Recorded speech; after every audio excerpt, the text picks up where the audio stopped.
নমস্কার বন্ধুরা, আর কিচেন চ্যানেলে সকলকে স্বাগত। আমি আজকে একটা নতুন রেসিপি আপনাদের সাথে শেয়ার করব। তার আগে যদি চ্যানেলে নতুন হয়ে থাকেন চ্যানেলটি সাবস্ক্রাইব করবেন এবং যদি ভালো লেগে থাকে অবশ্যই লাইক করবেন এবং কমেন্টে জানাবেন। চলুন রেসিপিটা তাহলে শুরু করা যাক। মিষ্টিটা বানাবো আমি আটা দিয়ে, তার জন্য আমি এক বাটি আটা নিয়ে নিয়েছি। আটাটা ঢেলে নেব। আটার সাথে লবণ অ্যাড করে দেব। এরপর চিনিটা দিয়ে দেব। চিনিটা আটার সাথে ভালো করে মিক্সড করে নেব। মিক্সড করার পরে আমি এতে ঘি দিয়ে দেব। ঘিটা আমি ময়াম হিসেবে ব্যবহার করব, যাতে মিষ্টিটা মুচমুচে হবে। এতে আমি তেল দেব না, শুধু ঘি দিয়েই এটা করব। এবার আটাটা ভালো করে মিক্সড করে নেব। এটা ভালো করেই মিক্সড করতে হবে। আটাটা আমি খুব ভালো করে মেখে নিয়েছি। পুরো আটাটা যেন মুঠো করলে এরকম লাড্ডু লাড্ডু হয়ে যায়। এবার একটু আমি এর সাথে খাওয়ার সোডা দিয়ে দেব। এবারে আমি জল দিয়ে ডোটা বানিয়ে নেব। জলটা খুব অল্প পরিমাণে দেব, ডোটা বেশি নরম করব না।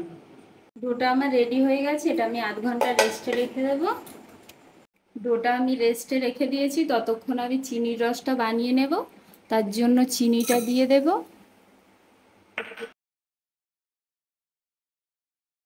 এতে আমি একটু এলাচের গুঁড়ো দিয়ে দেবো, যাতে ফ্লেভারটা ভালো আসে। চিনির রসটা আমার রেডি হয়ে গেছে, এবার আমি গ্যাস থেকে নামিয়ে নেব।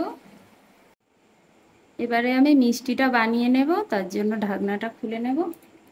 এবার ডোটা আমি ভালো করে আরেকবার মেখে নেব। এবার ডোটা আমি ছোট ছোট কেটে নেব।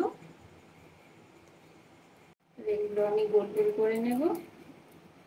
কটা ডো আমি রুটির আকারে গড়ে নেব। ডোগুলো আমি রুটির আকারে বেলে নিয়েছি। এখানে আমি ঘি আর আটা দিয়ে রেখেছি। এটা আমি একটা ব্যাটার তৈরি করে নেব। আটাটা আমি ছড়িয়ে দেব, দিয়ে রুটিগুলো একটার উপরে একটা সাজিয়ে নেব। ব্যাটারটা আমি এই রুটির ওপরে লাগিয়ে দেব, যাতে এর উপরে আরেকটা রুটি রাখলে যাতে এর সাথে আটকে যায়। রুটিগুলো আমি একটার উপরে একটা করে সাজিয়ে নিয়েছি। এবার সবকটা একসাথে বেলে নেব। রুটিটা আমি ভালো করে বেলে নিয়েছি, এবারে রোল করে নেব।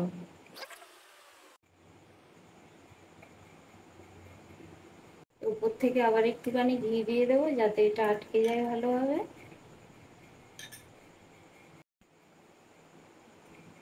এবার এটাকে আমি ছোট ছোট টুকরো করে কেটে নেব।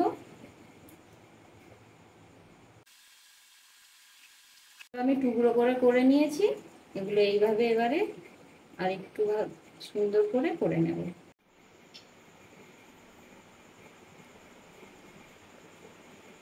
তেলটা আমি আগে থেকে গরমে বসিয়ে রেখেছি, গরম হয়ে এসছে, কিন্তু খুব গরমে আমি এগুলো দেব না, হালকা গরমে দেব। এগুলো একে একে ছেড়ে দেব।